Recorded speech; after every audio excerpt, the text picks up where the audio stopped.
I've become interested in cars probably when I was about 13. I went to shows, I went to your Jap Fest back in the day, your rally day at Castle Combe. I just got a buzz through cars back then.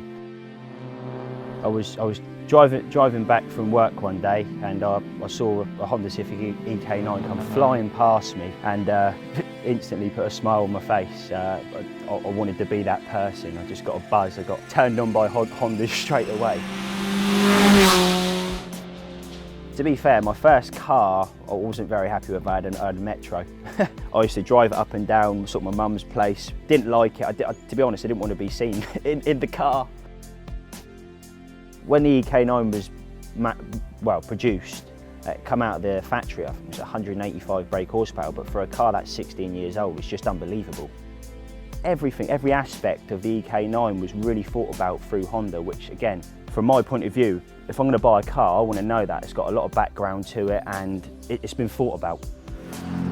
When I first bought the car 5-6 years ago, I'd done the engine bay and the tuck was the first thing I'd done, and obviously around the car then it was absolutely hanging. So I went to Honda directly and bought new front bumpers, new wings, new rear bumper, everything I could buy, brand new from Honda to get the best possible finish I could on the car.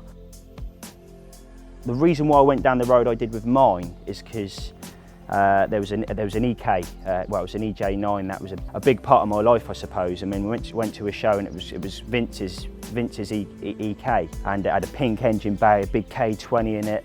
Absolutely unbelievable car. And I think that was, for me, that was the first thing. That is unbelievable. I want to own a car like that, because that car to me was just spotless. So I went down the BBS road and putting the BBSs on the car and the stance look, because that's what I liked. Again, you do what makes you happy.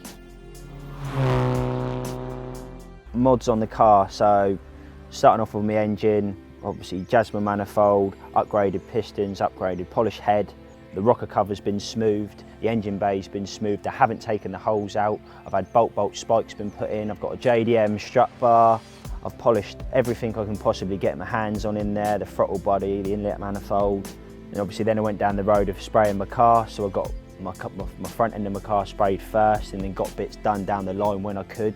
I've had every single arch smoothed off inside and rolled, so it makes it easier for the car to just roll and roll low.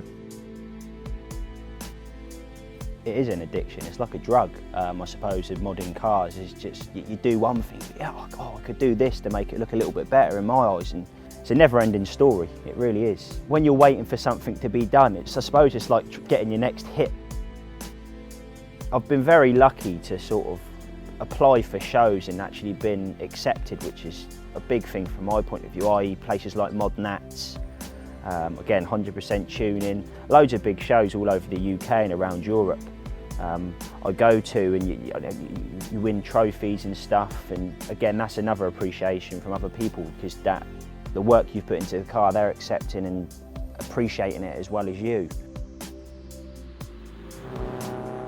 I went to Santa Pod, I've run a few trophies there, sort of best engine bay. Also I've been to some of the Slammed UK meets, which are good. Cleanest car, I've got a few of them at home.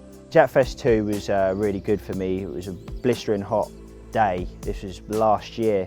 Went there, actually managed to take home a trophy called Best Wheels by Wheel Horse, which to me was a massive achievement because I put so much effort into my wheels and time. As I said before, 6 months they took me to build and get to look how I wanted them to. Every other word that comes out of my mouth is Honda or EK or something to do with cars.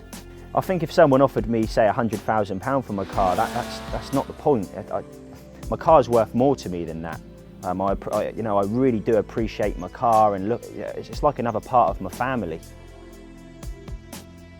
The whole car family, I suppose, is just evolving as the years go on. I mean, stance cars probably 5 years ago would be frowned upon. I think the reason why my car means so much to me is, I suppose, how it's evolved over the time I've owned it. Really, I mean, it's always at the back of my mind. Obviously, My main priorities are obviously my family, my other half, but my car's always there at the back of my mind. I'm always thinking about my car, what I can do next, what I can do to mix it up a bit, to please myself. I suppose if I didn't have my car, I think there would be something sort of missing from my life, I suppose. It's sort of my thing that just keeps me going through life.